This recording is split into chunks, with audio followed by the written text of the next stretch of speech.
बिस्मिल्लाहिर्रहमानिर्रहीम, अस्सलाम वालेकुम। मैं हुसैन इकबाल हूँ, आप मेरा यूट्यूब चैनल देख रहे हैं। तो जनाब, इस वीडियो में बात करने जा रहे हैं कि तख्ते शहबाज लरजने वाला है। ये दावा किया जा रहा है और बताया जा रहा है कि आने वाले दिनों में पाकिस्तान मुस्लिम लीग नून के लिए मजीद मुश्किलात हो सकती हैं, किसी बहरान का सामना करना पड़ सकता है, जिसकी एक निशानी भी आज पूरी हुई कि एक डरी सहमी प्रेस कॉन्फ्रेंस की गई, जिसमें हल्की सी आवाज में एक धमकी भी दी गई, अल्टीमेटम दिया गया पाकिस्तान मुस्लिम लीग नून को।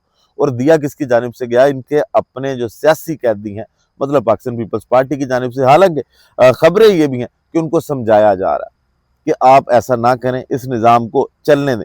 कुछ मुलाकातें पिछले दिनों में हुई, शहर इक़्तिदार में उनका चर्चा भी रहा। अब कहा यह जा रहा है कि उन मुलाकातों के अंदर पाकिस्तान पीपल्स पार्टी को यही बात समझाई गई है कि आप थोड़ा सा कोऑपरेट करें। फिर इसके साथ इस वीडियो में बात करेंगे कि सुहेल आफरीदी साहब, जो इस्लामाबाद में 2 दिन क़याम करके खैबर पख्तूनख्वा वापस चले गए हैं, अभी उनकी काबीना फाइनल होनी है। उनकी काबीना के 3 बड़े नाम जो हैं वो सामने आ गए हैं। वो नाम आपको बताएंगे कि कौन कौन से हैं। और जो एक ऑडियो लीक हुई है इमरान खान साहब के ट्विटर अकाउंट की जासूसी के हवाले से, इमरान खान के ट्विटर अकाउंट के हवाले से, उस जनाब ऑडियो का हवाला आपको बताएंगे कि उसमें क्या जनाब गुफ्तगू की जा रही है, किस पर तनकीद की जा रही है। और साथ ये उन्हीं लोगों की जानिब से की जा रही है जो पहले भी सुहेल अफरीदी साहब को बेवकूफ़ बनाने की कोशिश कर चुके हैं, जिनको आजकल आइन गाइन ग्रुप कहा जाता है। वीडियो का आगाज करते हैं जनाब, और आगाज पे रिक्वेस्ट वही है कि चैनल को सब्सक्राइब करें, वीडियो को लाइक जरूर करें और कमेंट सेक्शन में अपनी कीमती राय से हमें आगाह करें। तो सबसे पहले जनाब बात कर लेते हैं तख्ते शहबाज के लरजने की, कि ये आवाजें अब कहां से आ रही हैं। एहसन मून साहब का आपने सुना कि उन्होंने तकरीर की और उनकी जानिब से कहा गया कि 26वीं आईनी तरमीम भी आना अच्छी बात थी और 27वीं आईनी तरमीम भी आनी चाहिए। आज नजम सेठी साहब की जानिब से यह दावा किया गया कि 27वीं तरमीम आ रही है और उसमें कुछ इस तरह की चीजें हो सकती हैं कि पाकिस्तान पीपल्स पार्टी जो है वो उस पर ना माने।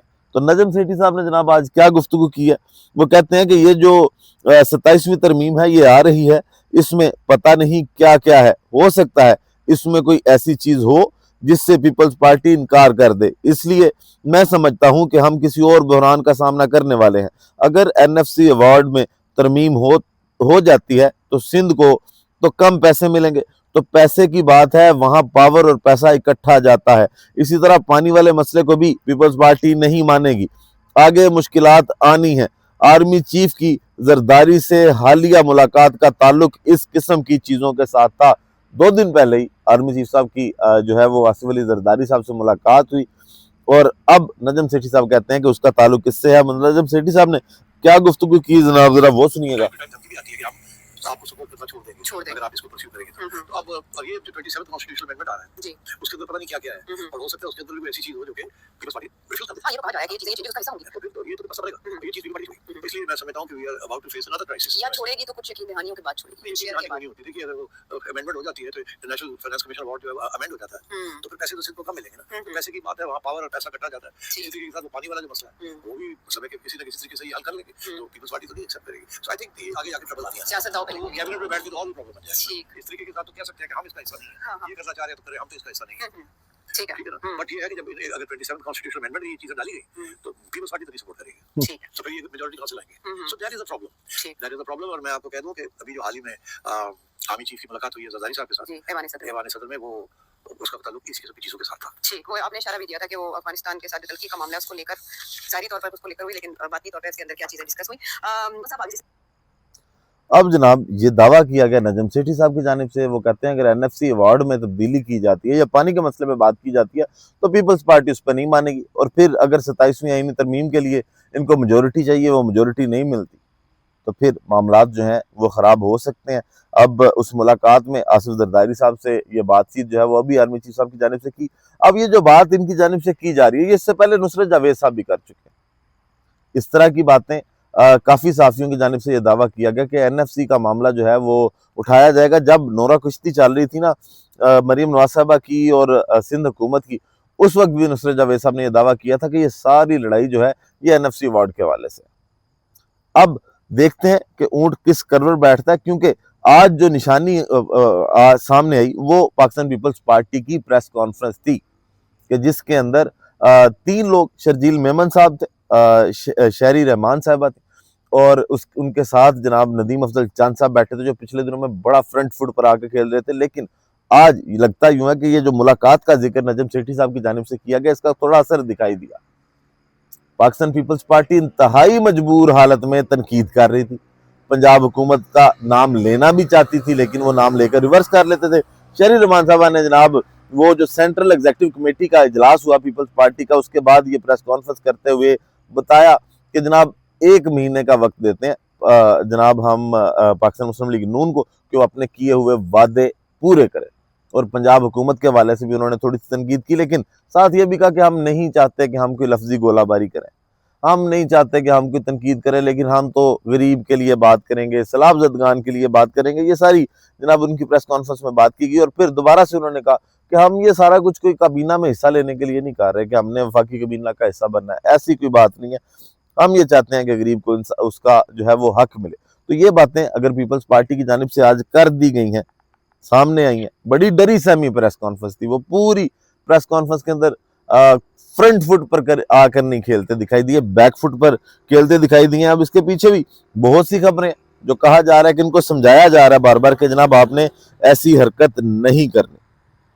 तो जनाब ये खबर कुछ यूं थी, आपका उनकी प्रेस कॉन्फ्रेंस का अगर लुबे लबाब बता दें तो पीपल्स पार्टी की सेंट्रल एग्जीक्यूटिव कमेटी का पंजाब हुकूमत के रवैये पर तहफ़्फ़ुज़ात का इजहार, वादे पूरे करने के लिए हुकूमत को 1 माह का वक्त देने का ऐलान। सेंट्रल एग्जीक्यूटिव कमेटी के इजलास में बिलावल भुट्टो ने BISP पर बात की। उम्मीद है हुकूमत BISP पर सियासी गोलाबारी के बजाय इसे देखेगी।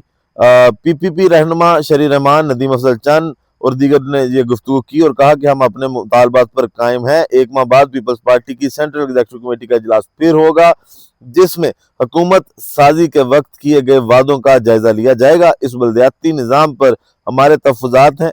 पीपल्स पार्टी रहनुमाओं का कहना था कि पंजाब में पीपल्स पार्टी को फैसला साजी मुशावरत में शामिल नहीं किया जा रहा। पंजाब के रहनुमाओं ने सैलाब से कबल जो इंतजामी मसाइल हैं और बाद की सूरत हाल CEC में पेश की है। तो जनाब अभी तक मामला जो है वो ठीक दिखाई नहीं दे रहे, लेकिन ये खामोशी बता रही है कि कहीं ना कहीं से इनको रोका जा रहा है, प्रेशराइज किया जा रहा है। अब ये मामला तो है पाकिस्तान मुस्लिम लीग नून का, पीपल्स पार्टी का।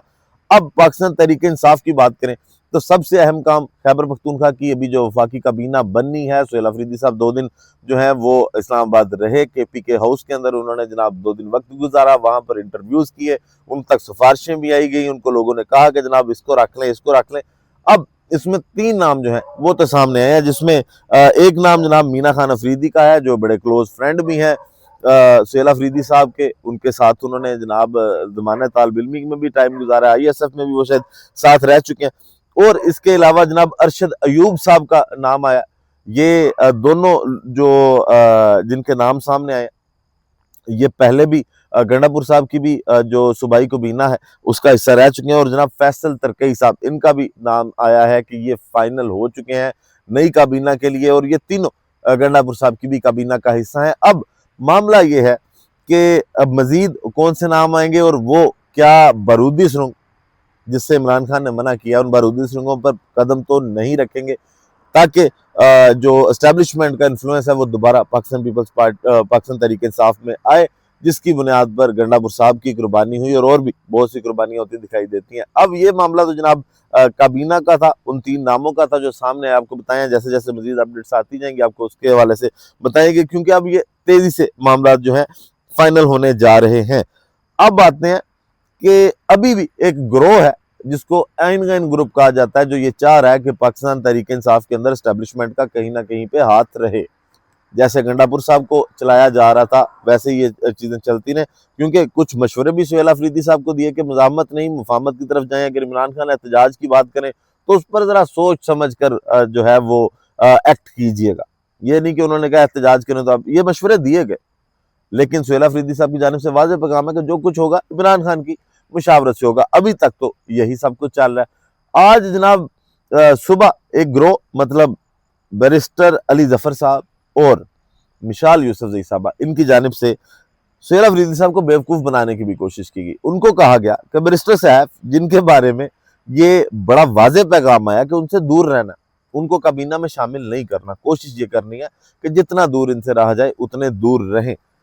लेकिन बैरिस्टर अली जफर साहब और मिसाल यूसुफजई ने सुहेल अफरीदी साहब को बेवकूफ़ बनाने की कोशिश की। उनको कहा कि जनाब हमारी जो इमरान खान साहब से बात हुई, उन्होंने कहा इनको ना सिर्फ सूबाई कबीना का हिस्सा बनाए बल्कि इनको वजीर दाखिला वजारत दाखिला का ओहदा दे, वजीर दाखिला बनाया जाए इनको। जिस पर सुहेल अफरीदी साहब ने कहा कि मेरी जो इन्फॉर्मेशन है उसके मुताबिक ऐसी कोई बात इमरान खान साहब की जानिब से नहीं की गई। अब वहां से भी ये शिकस्त खोरदा कह लें तो उस वजह से भी कुछ जो जुनून है ना वो कंट्रोल नहीं हो रहा। फिर मिसाल यूसुफजई साहब को कहा जाता है कि ये खबरी हैं शेर अफजल मरवत साहब की। अब शायद ये ऑडियो जो इनकी लीक हुई है ये उनके लिए ही है।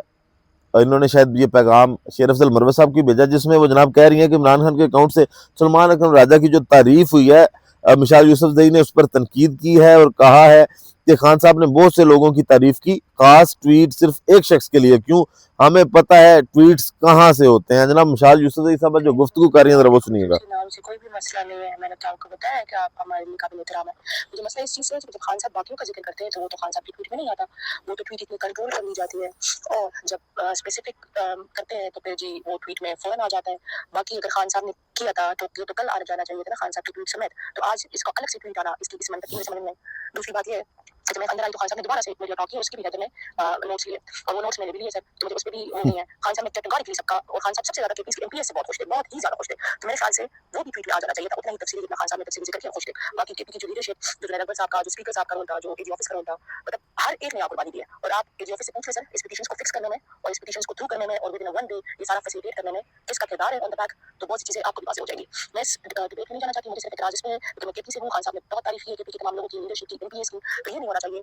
अगर एक जिक्र आ रहा है तो सबका जिक्र आना चाहिए, बेशक आपका अलग नाम के साथ है लेकिन सबका जिक्र आना चाहिए। ये जो है ना जाती है और इसलिए मैंने यहाँ पे वाइस किया। बाकी मुझे कोई मसला नहीं है, बेशक लंबी लंबी ट्वीट्स आए। यहाँ ऐसे भी हुआ है कि खान साहब ने मीडिया के सामने मेरा बड़ा तफसीली जिक्र किया है, मेरी सेनेट टिकट का जिक्र किया था, वो भी खान साहब की ट्वीट में नहीं आया। खान साहब ने उस दिन रिकंसिलिएशन के हवाले से कुछ लोगों का जिक्र किया कि वो किस तरह बात से मरतबा मिले थे, क्यों मिले थे, क्या रिकंसिलिएशन चाहते थे, इस मुल्क की बेहतरी के लिए क्या करना चाहते हैं, वो भी खान साहब की ट्वीट में जिक्र नहीं आया। तो ऐसा बहुत कुछ है सर, हमें भी पता है, आपको भी पता है और यहाँ बाकी सबको पता है कि खान साहब की ट्वीट कहाँ से यूटिलाइज होती है और कहाँ से मैनेज की जाती है। तो जनाब शेर अफजल मरवत साहब के बड़ी करीबी हैं और उन्होंने आज शायद ये ग्रुप में मैसेज किया है कि अब मेरा नाम भी लेकर इमरान खान साहब ने तारीफ की थी वो तो नहीं आया, तो सलमान अकरम राजा का ही नाम जो है वो क्यों लेकर अलहदा से एक ट्वीट किया गया। तो ये मामला कि पाकिस्तान तहरीक इंसाफ के अंदरूनी मामलात में भी कुछ ना कुछ खराबी पैदा करनी है, तो ये भी एक तरफ से खेल खेला जा रहा है। अभी तक की ताज़ा तरीन अपडेट्स से जनाब आपको आगाह किया, मजीद अपडेट्स जैसे जैसे आएंगे आपको बताते रहेंगे। वीडियो का इख्तिताम करते हैं इसी दुआ के साथ कि अल्लाह ताला पाकिस्तान पर अपनी रहमत नाजिल करे। पाकिस्तान जिंदाबाद।